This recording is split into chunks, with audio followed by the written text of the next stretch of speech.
Intellectually petty radio on your stereo. Don't compare us to anything, this a different scenario. We break records while we pushing the culture forward. Great music and big vibes right in that order. Intellectually petty radio on the stereo. Don't compare us to anything, this a different scenario. We break records while we pushing the culture forward. Great music and big vibes right in that order.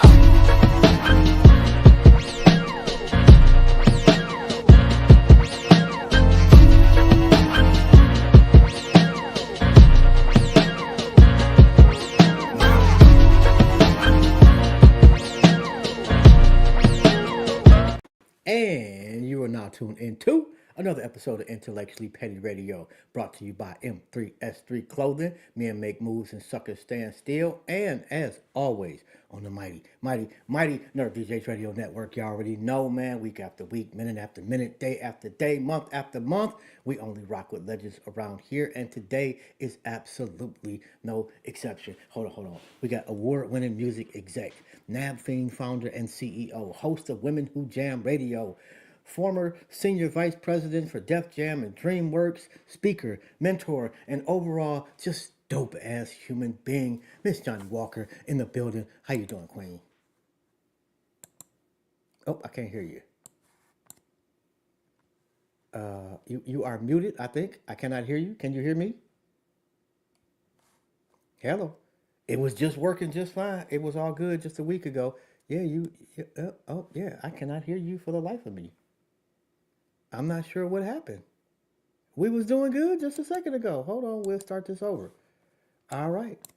How's that? That is still, I don't know what the hell happened over here. We literally was just giggling and shit backstage. I am not sure what's going on. Miss Johnnie Walker, can you hear me? Raise your hand if you can hear me. Okay, because I cannot hear you for the life of me. And I'm not sure, I know I did not do anything different. Oh, I hate technology, and technology obviously hates me. Do me one favor, log out and log right back in. That may fix it. Yeah, just if you can hear the sound of my voice, log out and log back in. All right, bet. And hopefully that resolves things, because I'm not sure what the hell happened. We were literally just having a whole conversation about current events. Let's just say that. Yo, and while we wait for her to get back on, okay, the internet is being swept up in Remy Ma and Papoose drama, which I'm not too big on the drama of the day. However, it's pretty hilarious. And if you're in the battle rap, you know that this is not a new scenario. The only new is the variable. Hold on one second. Let's see what Miss Walker is good. How you doing, Queen? I'm just checking the. Okay. I'm getting a green light here, so it says it's working. We can hear you. Oh, you can hear me? Okay. Yes, all right. So I don't know. I don't know what happened. Yeah, I'm not sure. I was just telling the people, like, we were literally just having a whole conversation about current events. Technology. Yeah, technology. It sucks. So how's life? How's your family? Family's good. My grandson graduated from college and went to actually today, first day on the JOB. So I'm waiting to hear from him as to how his first day was. Oh, snaps. What's he do? Other than that, everything's good. God is good. What's he do? What's his profession? Well, he's studying to be a lawyer. He just graduated from Howard, but he has a position with the city of Baltimore. He's let me get it right, constituent liaison to the controller for the city of Baltimore. There you go. I think I got it right. That's interesting. I interviewed their mayor a couple of years ago. Oh, okay. Yeah, really nice guy. Loves Wu-Tang, by the way. Well, I'm very hopeful that my grandson will plant his feet there and find an alternative way to continue his law school studies, because I told him, every once in you got to take a break. Sometimes you find yourself and find out what it is that you really want, and I think this job will do that for him. Get to just kind of get his feet wet. He was working with Congresswoman Sheila Jackson Lee, before her untimely passing. And just recently, he was a call center manager for, was a partisan center where if you called about the Democrats or the Republicans or whatever you called about, they handled the calls. And so I think he's finding his space somewhere there in politics, but from a legal perspective. So It's a beautiful thing. And it just want to sounds be like, here to support. sounds like the resume is already crazy. Yeah. Okay, so for you, you started off as a country DJ, correct? Yes. How? Like, were you into country music? Like, how did that land in your lap? Well, it wasn't so much that I was into country music as it was, golly, I just wanted to be in radio. Have you ever really just wanted something, just really wanted it? And I, the thing for me, I always wanted to be in radio. I loved radio, Hmm. but in Grenada, Mississippi, a little small town, there just were not any opportunities for such. And then the flip side of the coin is like, what are the chances of me actually getting on one of these radio stations? But what really happened for me, and we used to go to Memphis because that was like big city for us. We would go to Memphis to Hmm. go to the record store, and I always went. I always would go there to pick out my songs. And one day I was actually at the counter. Back then, they would always put the Billboard chart on the counter. So in case you forgot the name of the song, you could see it there. And you obviously probably would make the purchase. Well, anyway, on this particular day, there was a picture of Isaac Hayes and Yvonne Daniels, and they were doing an in-store. And I always listened to Yvonne Daniels. She was on WLS. Had no idea she was Black. No idea whatsoever she was Black. And when I read that article, I said to the clerk, I said, "My God, Yvonne Daniels is Black." He looked at me like I was lost my mind, like, and but it was so overwhelming for me to find out that she was Black that when I went home that day, there is just nothing, no one, not a storm or fire. A volcano could have erupted. It could have told me I could not be an on-air personality because in my head, I just felt like as a Black female, it was never going to happen. But seeing that picture, it ignited the fire inside me. And so this country radio station, really, that was my choice. There were no Black radio stations there. So I would always go, and the general manager there on the day that he hired me, he was like, "Okay, follow me." I followed him in the back into their bookkeeping office, Hmm. and he said, "This is Johnnie. She's coming to work for us. I don't know what the hell she's gonna do, but she's coming to work for us." It literally had nothing for me to do, but I just think I don't even know if he was tired of me or maybe my persistence may have helped me. I don't know, but either or, that's what happened. Hmm. And the next, I would say the next pivot that came, it was the midday air personality. I didn't come to work or for whatever reason did not show up. And so he brought me like a list of phone numbers, call, give me somebody, get somebody in here, get somebody in here. And I'm telling you, I called. He would always say to me that you didn't call anybody, but I did. I called. I did. I was like, look, it's going to be me or it's going to be you because I can't find anybody. And well, obviously he's a general manager. It wasn't going to be him. So he put me in the studio. And the thing is, he said, do not turn the microphone on. Do not. All I want you to do until we can get somebody in here is just play the songs. Just play the songs. And so that's what I did. And so he comes in and he says, well, it's not a jukebox. You need to tell people what time it is. You told me not to turn the mic on. Turn the mic on. Tell people what time it is. Do something. Because I was just playing the songs. Hmm. So when I went on and I said the time, he comes back in there. He says, read the weather. So I read the weather. Come back in. He says, read this PSA.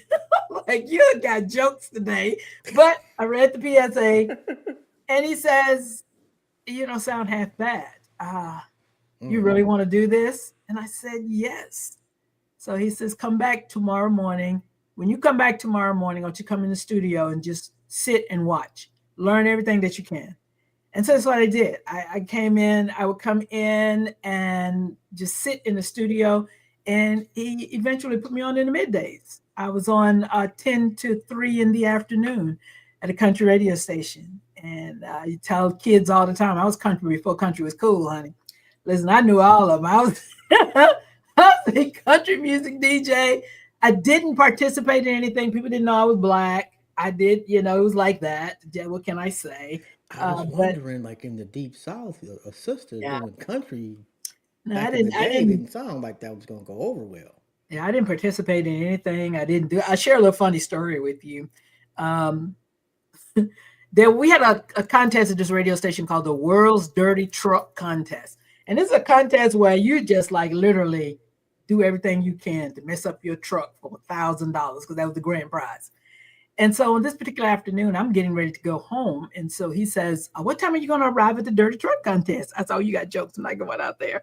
And he says, what do you mean you're not going? I said, what business do I have at a Dirty Truck Contest? You know it's not going to be any black people there. And I have no business there. I'm not going. And he said, no, the entire staff is going. Okay, well, you can count me out of that because I'm not going. And his thing was everybody that is a member of this staff is participating in the Dirty Truck Contest. If you're not there, I guess you're not a part of the staff. Are you really going to do that to me? And he was like, the staff is participating in the Dirty Truck Contest. I go to the Dirty Truck Contest and I was right. Of course, nobody's black there. Can you imagine putting a dead cat, deer head, and mud and garbage and sewage on a black man's truck? No way. And I said, it's not going to happen. There's not going to be any black men there. It was no black people there. And so when he was introducing the staff, fast forward, he was introducing the staff, and it was my turn. And I mean, they are doing all these cow whistles and clapping and screaming and yelling and just making all kind of crazy noises. And when it was my turn to walk out on stage, all of that noise just stopped. Quiet. So nobody knew I was black.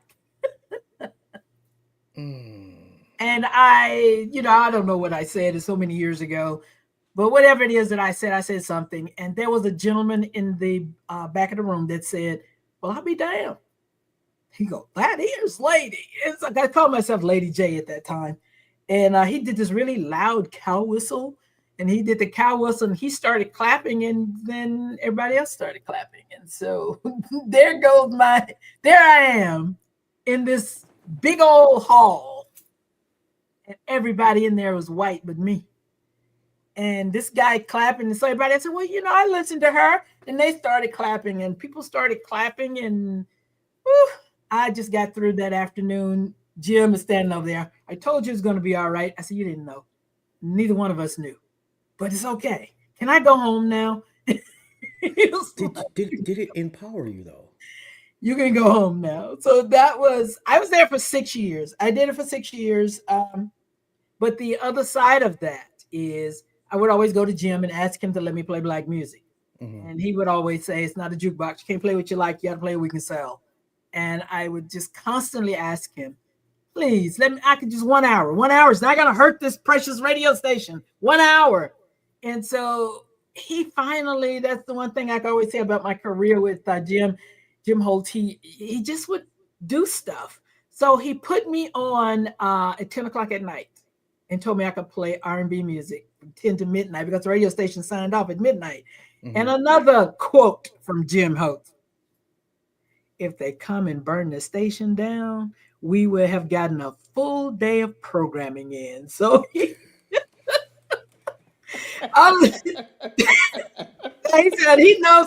said a full day of sales and programming. I was like, Jim, really? But that was my guy. We went on at 10 o'clock at night. And of course, we got a couple of the ugly calls, but it didn't matter. I was doing what I wanted to do. Man, I was playing Michael Jackson. I was playing Earth, Wind & Fire. I was playing Gladys Knight. I was happy. So I was on for those 2 hours. And Jim comes in, and because the sales, I left the part out about the reason why he didn't want to do it, because he felt like he couldn't sell it. And he told me that if I could go get 3 signed contracts, then he would consider it. I came back with 5. I had 5 signed contracts. So with 5 signed contracts, that's when he put me on at 10 o'clock at night. But the sales were coming in, and Jim was like, well, we need to move this down to 8 o'clock. So then we're on this country radio station playing Black music from 8 o'clock to midnight. And like I said, it just kept growing and growing. Jim moved it down to 6 o'clock. So we were on for 6 hours Really? on a country radio station playing Black music. And that is how the journey began. Oh, wow. So I'm curious, after the dirty truck contest, Yeah. when you go home, who did you talk to about that?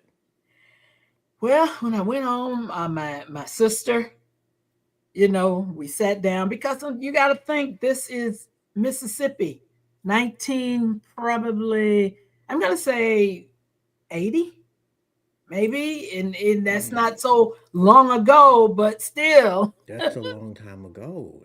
Things were a lot different back It then. was a lot different. It was a lot different. And, my sister was like, were you afraid? Of course I was afraid. I was the only Black person there. And I said, I had to make a decision between the dirty truck contest or this career that I've wanted so badly. And I chose the career. I said, but, it's just like we always do in the South. We pray, we put it in God's hand and walk through the door, man. And so then it became funny. We all laughed about it then. We all laughed about being in that room and no Blacks were there. And I'm like, okay, you're playing their music, and I'm sure there were people that probably thought about ugly things that they have said. I'm sure. But this thing is, can we turn this thing off? But, I what can I say, man? I just got past all of that. But yeah, me and my sister talked about it, and it was that thing, we just, hey, Mississippi. What can I say? So how long did you spend as an on-air personality altogether? In my career, Mm-hmm. I'm going to say maybe 12 years. Okay. Because I left that station and I went to a radio station in Memphis because I just really wanted to be in that environment. I wanted to be around, Black music, Black programmers, Black radio, just the whole Black thing. And I just wasn't getting it there. The beauty in being in that at that little country radio station, man, I was a big fish in a small pond. They would just literally, I could do whatever it is that I wanted to do simply because, I just had no competition, none. Yeah. I actually even used to do a lot of parties. I used to play at Ole Miss. Black, female, DJ, Ole Miss? with 12 inches. Oh, But Lord. it paid good, and it worked. And so it was not a problem for me. I had a really, I'm going to say a tall, big old, tall, beautiful Black boyfriend. So when we walked in those places, it just, hey, nobody bothered me. They knew I was there to entertain, to play the music. And so it was good. I wanted to be in Black radio. And that's ultimately why I left. And so like I said, I came to a radio station in Memphis. What was good about that? We were in a meeting one day, and they were talking about the female demographic, 18 to 34, women this, women that, women this. And I was like, golly, man, everything that we talk about is what women do. A woman should be programming this radio station. And of course, everybody laughed. They're like, women don't program. What do you mean women don't program? They don't program. You do the midday show or the overnight show. You don't program the radio station. And I just lit another fire inside me. I said, well, I think a woman should be programming this radio station, and that woman just might be me. And of course, that was a joke, but the last 2 years that I was at that particular radio station, I did program it, and I took it to number 2. We didn't make it number 1, but definitely we made it to number 2. So how do you go from DJ to programmer to on the other side of the coin in the music business? Well, back in the day, we didn't have Twitter, we didn't have Facebook, we didn't have Zoom, and all of Hey, these listen, things that you have now. we had Uh, lives. yeah, you had to go. You had to go to Jack the Rapper. I don't think people's like, oh, Jack the who? What are you Oh talking my about? goodness, I You had to remember go Jack to the the Rapper. Urban Network, the Impact, BRE. These were the major music conferences for Black music or people in Black music. And if you any for somebody to know who you are and what you do, and you're trying to get to that next elevation in your career, Mm-hmm. these are the places that you had to go. And so at that time, as I just told you, I had taken my radio station to number 2 because the number 1 station, man, they were playing all the hip hop. They was playing all the, but we weren't. That is how Mm-hmm. we differentiated ourselves. We did not play rap. So I'm at the Impact conference, and who this little guy comes up to me, him and another big tall guy, and they're coming up to me. They say, well, that's that programmer right there. She's the one that's not playing our LL Cool J. And no, they came at me. Oh, they was going like boom this, boom that, do this, do that. I'm like, I don't play rap. The way that I have my station formatted is rap does not work for me. And so we were just going back and forth, back and forth, back and forth. I never wavered. I never changed. Mm-hmm. And that Monday, the little guy, I call him little guy. The guy was Russell Simmons. And that Monday, he called and offered me a job. And I said, doing what? And that's when he said, we want someone that will stand up for our company and our artists and our music the same way you stood up for that radio station. He said, I threw everything at you and you never changed. You just like, this is what I'm doing. This is what it is. I'm not changing. And he said, regardless of what I said, what I offered, what I put before you, you just never changed. He said, if I could, I just want somebody to support my music, follow what I'm doing in that same passion. Mm-hmm. Just don't change. Well, I really was not interested because my whole career, my whole life has been radio. I want to do radio.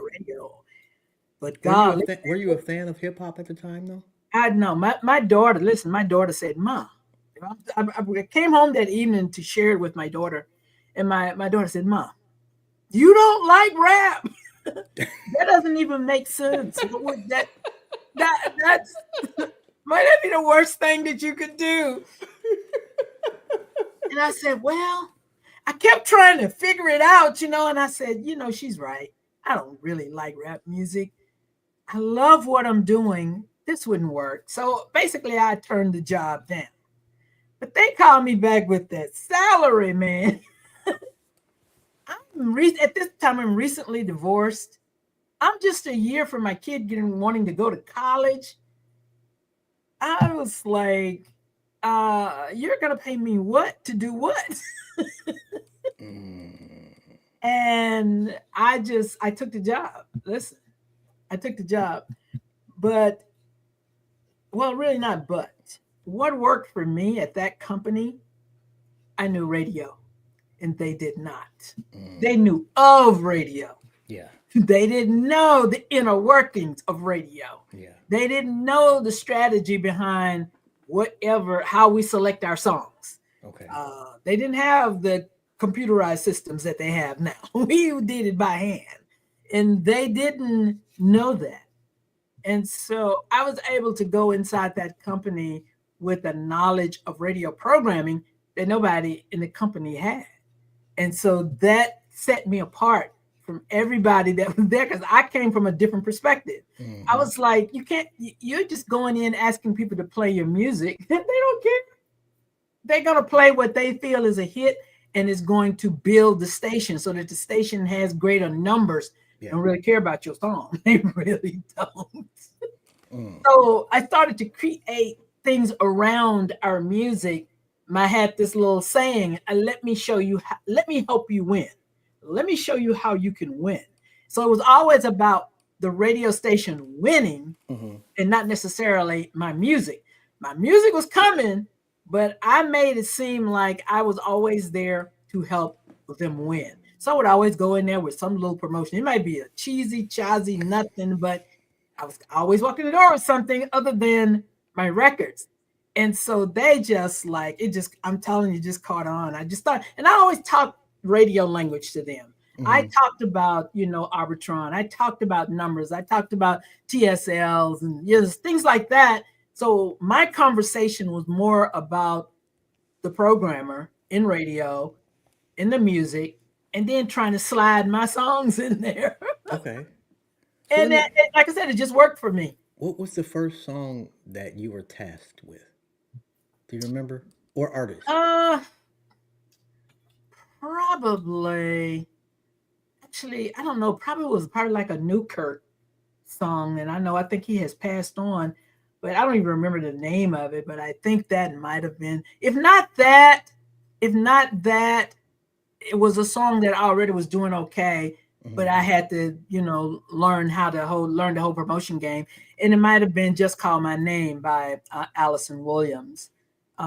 Those are songs that I remember from really those early days because you had artists like LL Cool J who's doing really well. Yeah. Um, I think that to starting to understand Public Enemy and Flavor Flav and all of that, those became my challenges because and my daughter used to laugh at me because I didn't like rap music. So it was just really trying to understand, you know, where those artists were coming from so I could craft my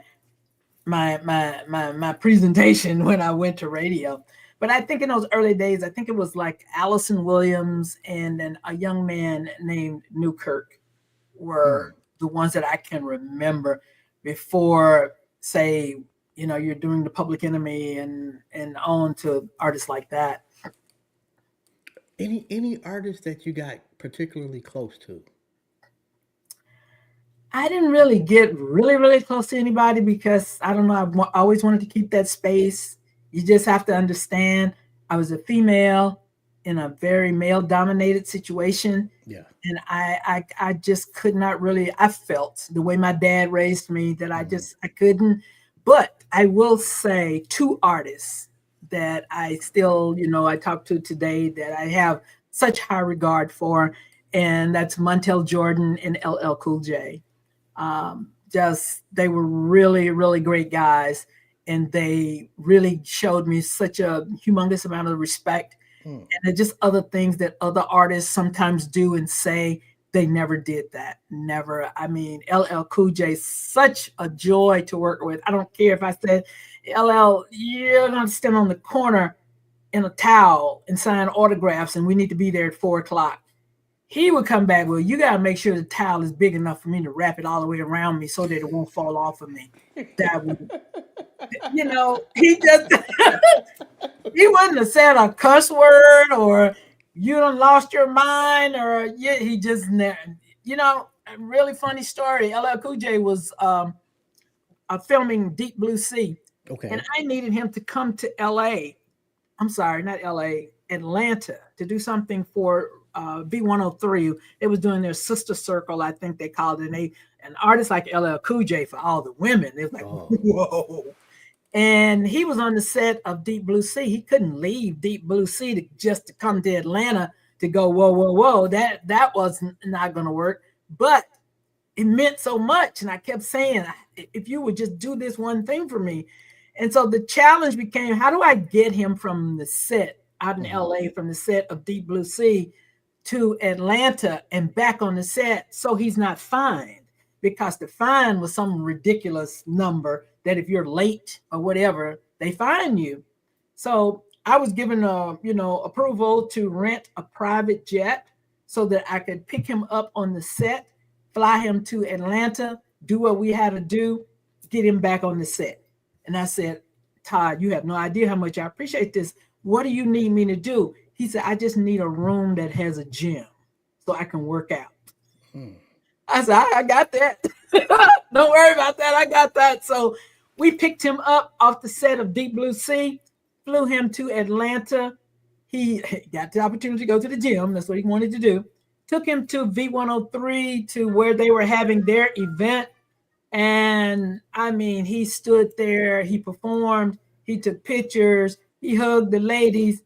He did all the things that everybody expected him to do. I'm watching my watch the whole time. And then I'm like, Todd, we got to go.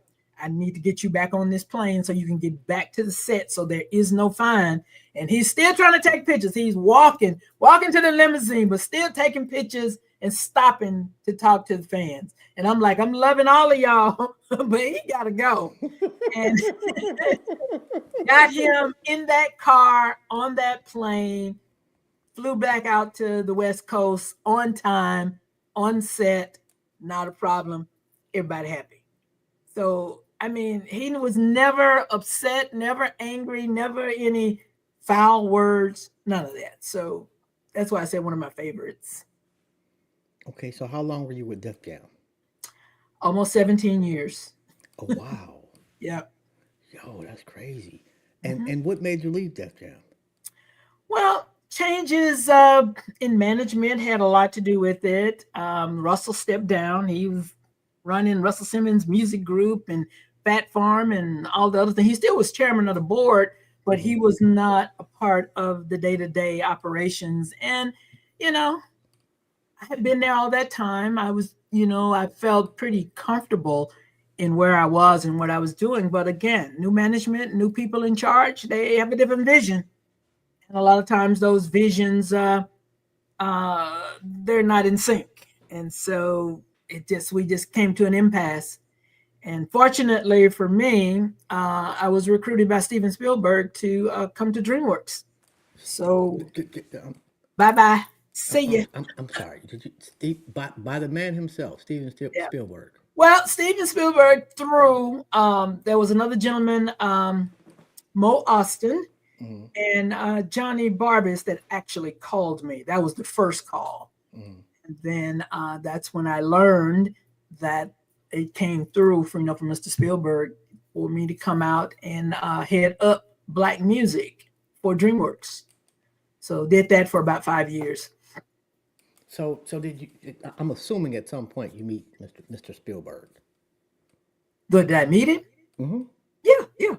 Can I tell you a funny story? Yeah, that's the next question. Of course, I need to know. I had a funny story. Yeah, you said So on this particular day, I had got settled in my office. And here's the cool thing. I had an office in New York and an office in LA. So here's the cool thing.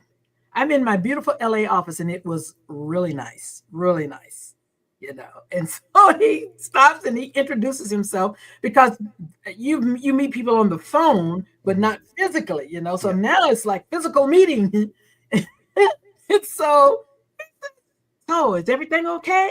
How's your office? Oh, love my office. Everything is good. I'm meeting people. I'm getting the vibe. I'm getting the lay of the land. And it's just all going great. I'm looking forward to the artists and all of the things that we've, discussed doing. So I was all of that was great.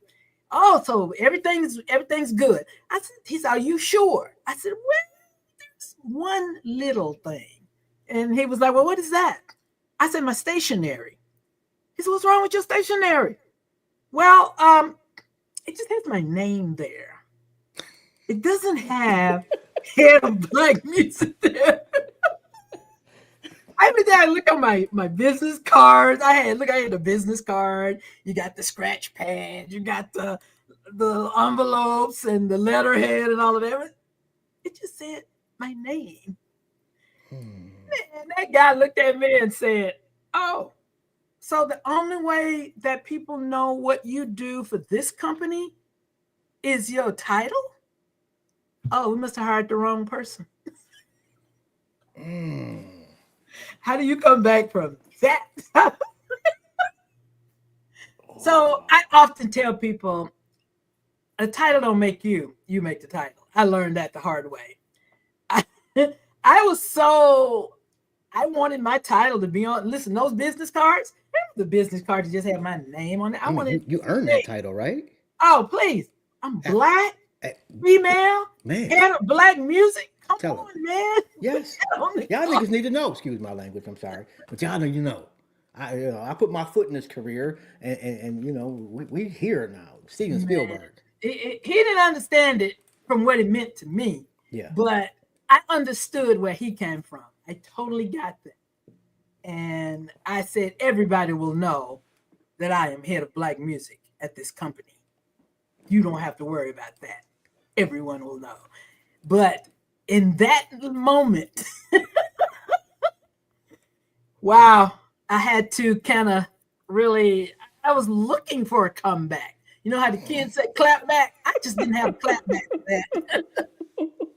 I was like, wow, what did he just say?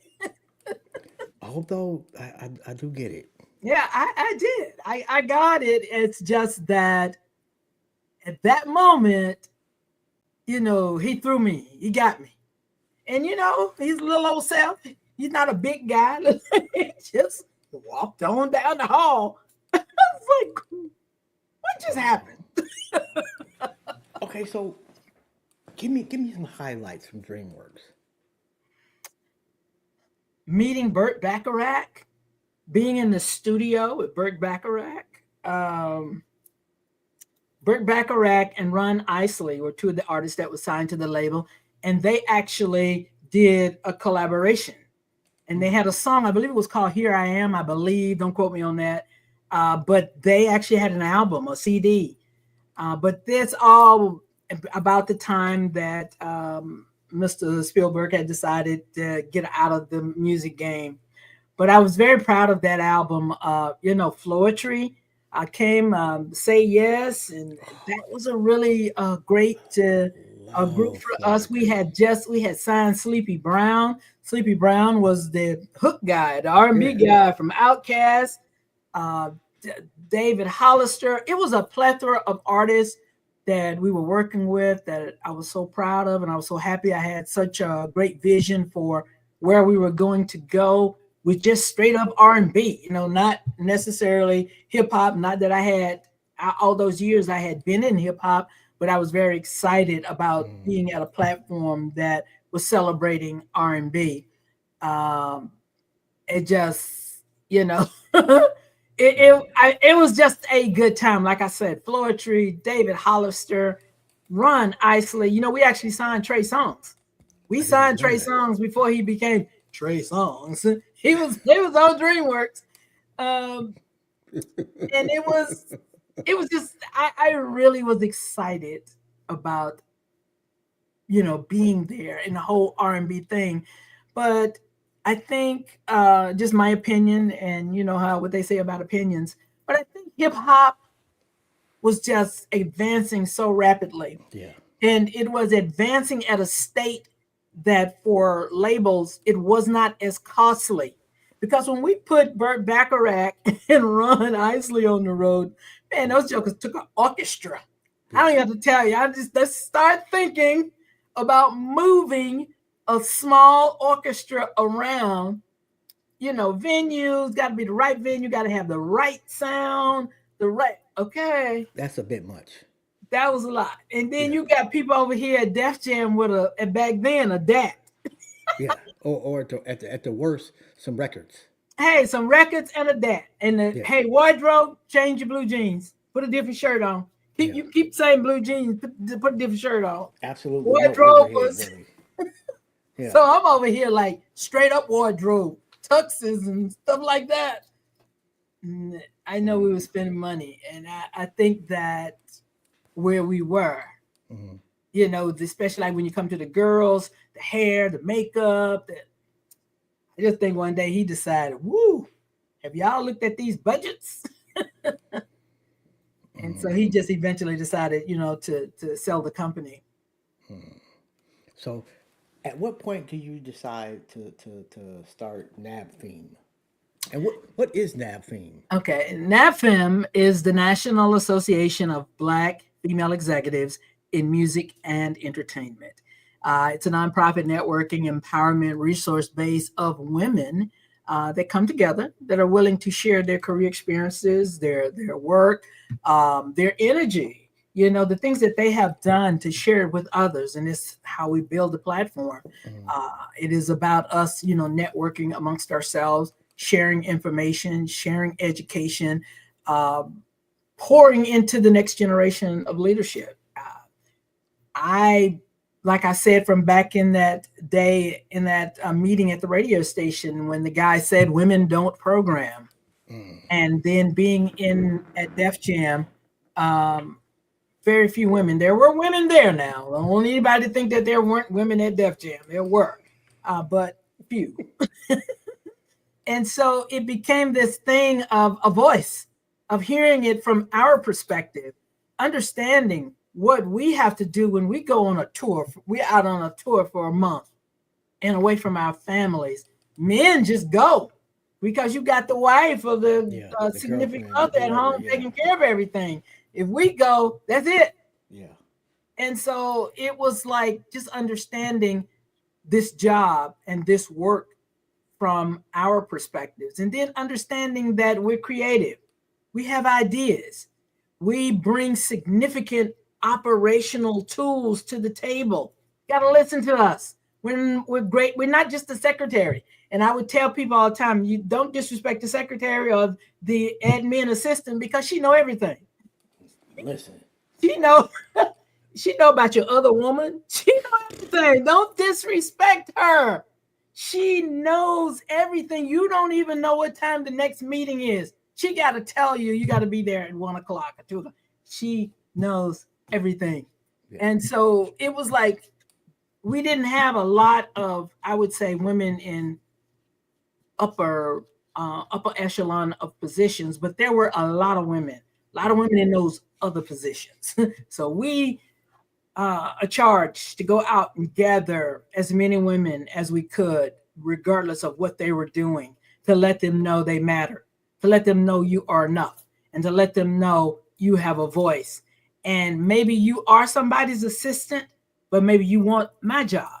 Maybe you want another level. Mm-hmm. So when you sit with us, this is how you learn. Because we're going to tell you. We're not gonna cut anything out. We're gonna give it to you straight, no chaser. And we're gonna teach you. If it was really about teaching, because the whole R. Kelly thing, we knew about that. All these things that we talked about, a lot of times it's like, shh, don't talk about that. Let's not bring that up. So we have to have our own circle. We have to have our own place where we talk to women about these kinds of situations and how to handle it. I'm just curious, and I hate to cut you off. Mm-hmm. But how do you see something like R. Kelly and not say anything? Well, you can say something, but if the people that are higher up than you, they can easily crush your voice. They can easily, if you're trying to say something and it's like, okay, we can easily replace you, because they can. So you got to pick and choose how, when, and where you say what you say, because then there was no Me Too, none of that. So it was just us in our circle, to discuss how we deal with these things, because they're happening. And listen, they weren't just happening with R. Kelly. Okay, I tell kids, please. He just happened to be a major celebrity or a big name. So whatever he was doing is magnified. Yeah. But Charlie over there trying to do the same thing. Okay. So you got to prepare yourself and know how to handle yourself. My father don't know nothing about the music industry and none of that. He used to always tell me the way the package is presented determines how the package is accepted.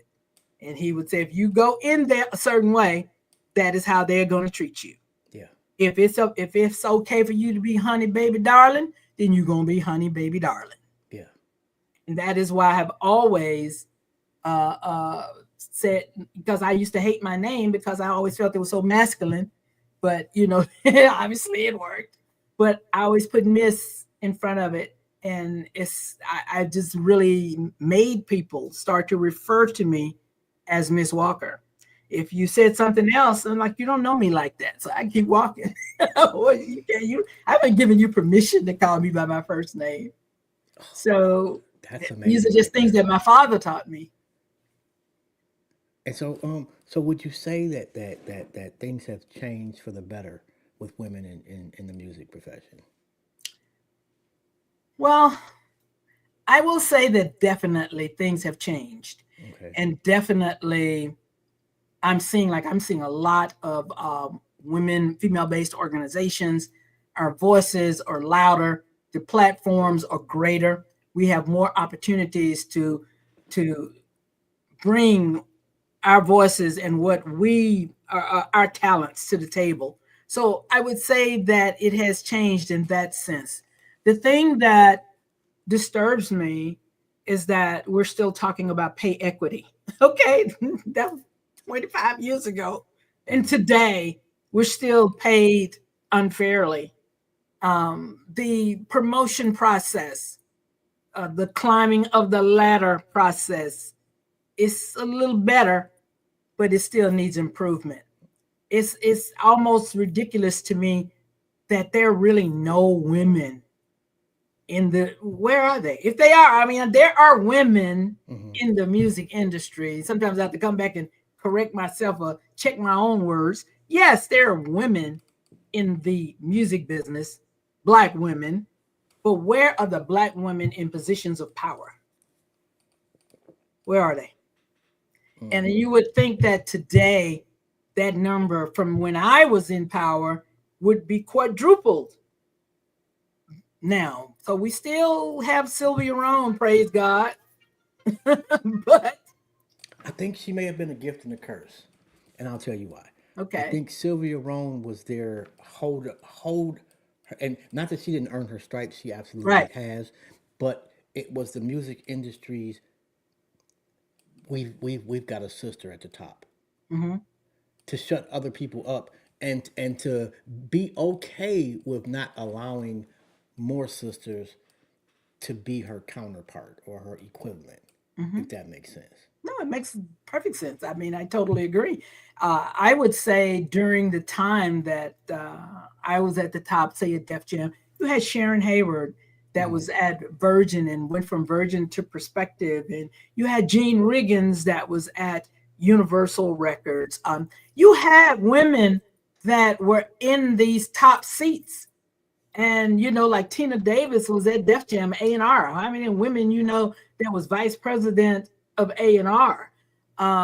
It was just like a lot. It was a plethora of women that were really, I would say, make it happen. As the kids say, making it happen, Mm-hmm. and it just seems seemingly diminished, Mm-hmm. to my knowledge. Now, let me just give myself a little bit of a disclaimer here. I'm not in it the way that I once was, so I don't keep up with it the way that I once did, but I read a lot. I read a lot. And I just see, let me say, I don't see a lot of women that look like me that are in these positions. Mm-hmm. I don't. So I think that the executive vice president, uh, Nima, I think her name is, I'm not really 100% sure, at Def Jam, Okay. is a black female. And again, like I said, there could be others. I'm just not aware of them. I don't see a plethora, is what I'm saying. Uh, Understandable. and it's almost like I would say, even like the DJ thing, because I used to do that. That was kind of like male territory. It's still male territory, as far as I'm concerned. But when you start looking at the female DJs, they don't look like me. It's not some out there now. Yeah, but they Quite a don't. few. There was it DJ Francis and down in Texas. It's a lot. They're out there. Shout out to Taylor Made in Mhm. Detroit. Cherry Red. They out there now. They Yeah. out there. It's just that if you were to go and say female DJ, put it in Google or something like that, a lot of the lists, they don't look like me. But No, they would definitely be other. yeah. Um, But high five to those sisters that's making it happen.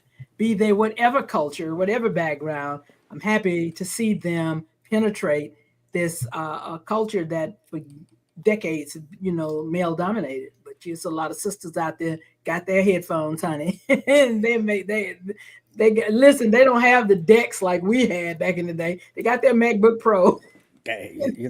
things have gotten a lot easier in that aspect. Yeah. Um, okay, so women who jam radio. 30 stations across the globe. Is this just women that can be like on air, or is it people, like let's say I got a huge female following and I want to be down with Women Who Jam. Mhm. Is that possible? I mean, possible in what aspect? Now, I want to be clear. What do you mean? Can I broadcast on Women Who Jam radio? Well, okay. First of all, let me define. Let me define it. Okay. It's a 1 hour radio program, Okay. Got it. and we send the show out to those 30 stations that you're talking about. Mm-hmm. So we probably could. We not to say that we can't do it, because we can. We can do whatever we want to do. It's just that we utilize the program to highlight, promote, and market female artists because it's so hard. It is so hard, Everybody's not Beyonce, everybody not Megan Thee Stallion, everybody not Cardi B or whoever is hot right now. Yeah. Everybody don't fit in the same box. And then on top of that, it's so many great R&B artists out there that never get played. Yeah. So we utilize our program you're going to hear Lettucey on our show. You're going to hear Stephanie Mills on our show. You're going to hear, Doechii is breaking out now, but we were playing Doechii before what is happening with her now. Mm-hmm. Other artists that I'm sitting here now looking at, but that's my Christmas list, so I don't need to look at that list. But there are a plethora of female artists that we play weekly that you probably won't hear their music on commercial radio. How does one submit their music to you? Women Who Jam at AOL.com. I know you say AOL. I was just about to say that. Damn, AOL? Oh, Lord. That's older than I am. We had considered, getting a Gmail account or just utilize the website and just say something like music at womenwhojam.com. We just haven't done it. So we still have the AOL address. And so people send us music there. So we didn't really not ready to retrain everybody with a new email address. Women Who Jam at AOL.com.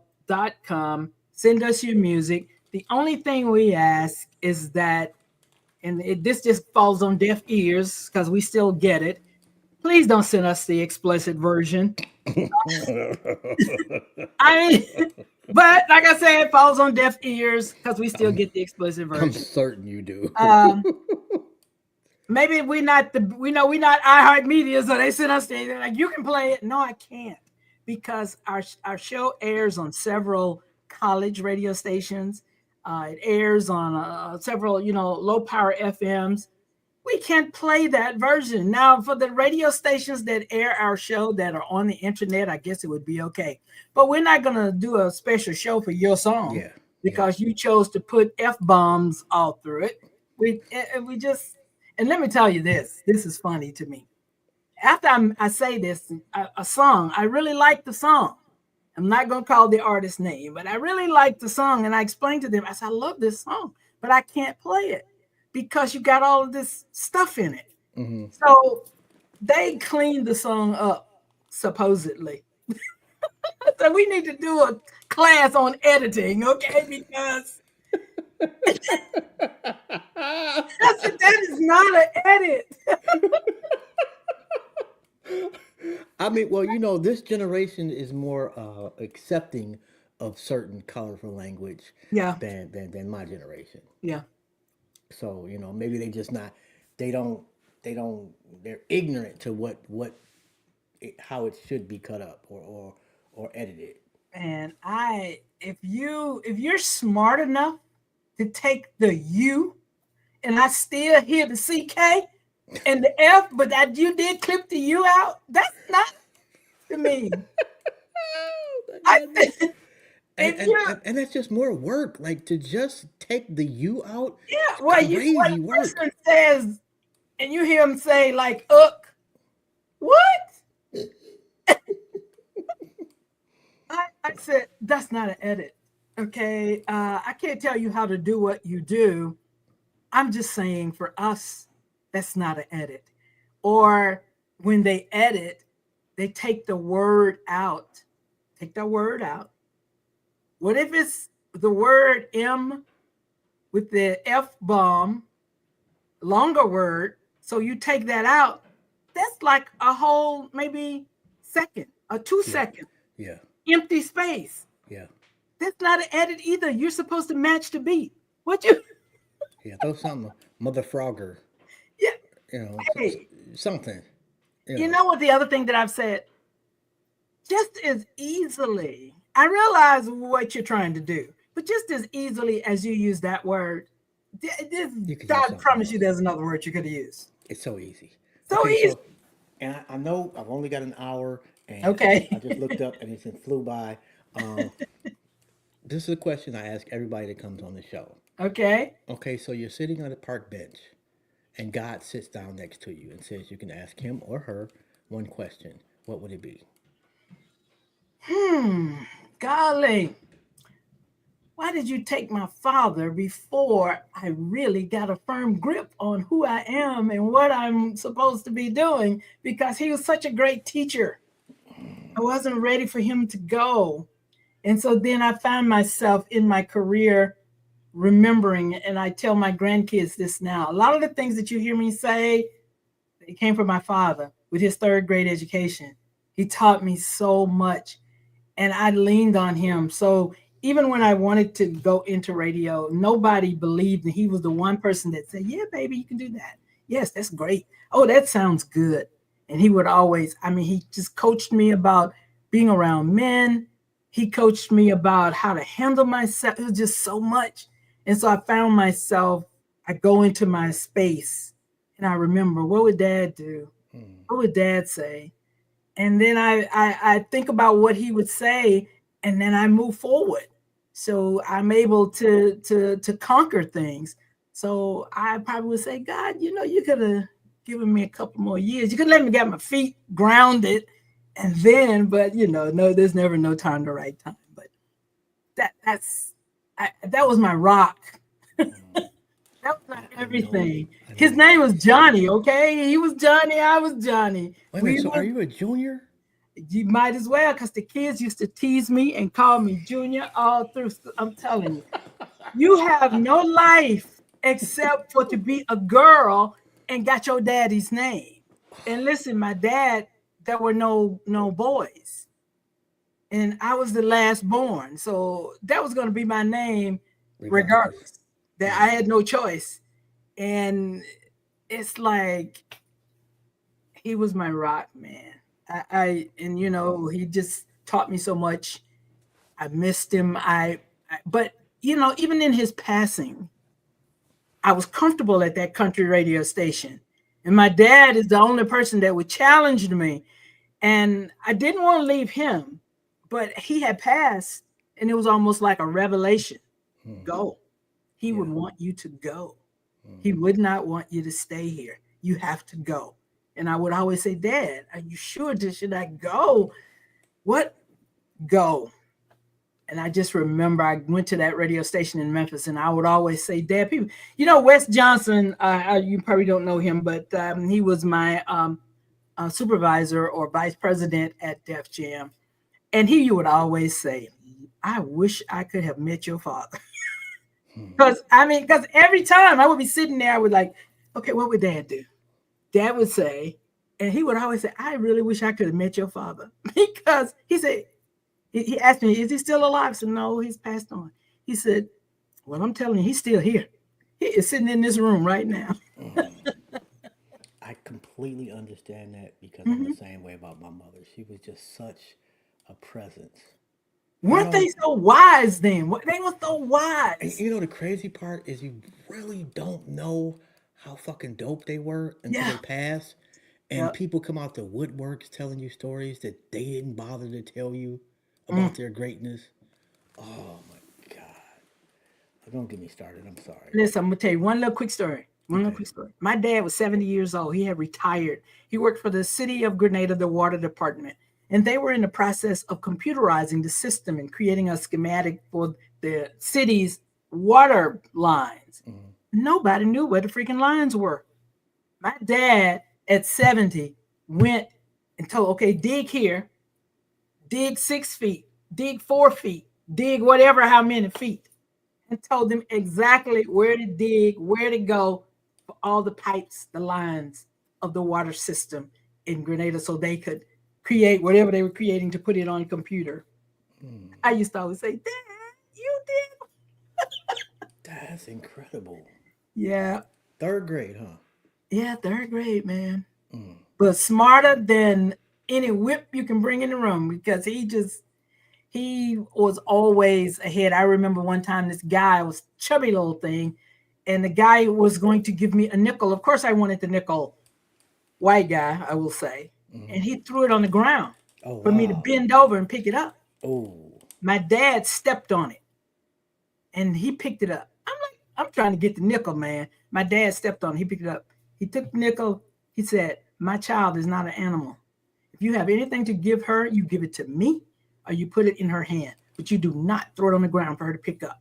And so the guy was like, oh, Johnny, I was just. Now, when you think about it, that was like 60s. that's powerful. Yeah. Oh my God, for him to have the balls. courage to do that. Yes.